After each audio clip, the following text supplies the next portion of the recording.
So in this video, you'll learn how to enable or disable the data saver on your Samsung Galaxy A56. So the first step is to open Settings, and then you want to select the option Connections. Under Connections, tap on Data Usage, then look for Data Saver and select it. From here, in order for you to enable Data Saver, simply tap on this toggle labeled Turn On Now. And once you've done that, you'll notice when you now look at the status bar, you'll see the data saver icon there, meaning that you've successfully enabled it. If you want to disable data saver, it's fairly simple. Just tap on the toggle, it will be turned off, and you can confirm by looking at the status bar, and you'll see the icon has now disappeared.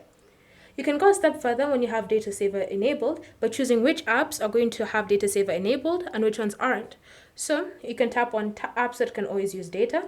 Then you can go through the list and tap on the toggles to allow apps to continue using mobile data even when data saver is enabled. So for example, Asphalt, you can just tap on the toggle like that and it will be allowed to use data when data saver is turned on. Then you can scroll even further down, and if you find something that is allowed to use data with data saver enabled, you can just tap on the toggle to turn it off, and it will no longer be able to use any mobile data.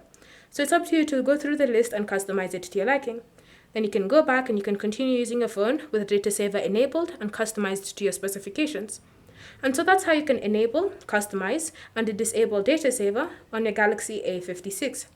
Thank you for watching. If you have any questions or comments about this process, leave them down below and we'll get back to you.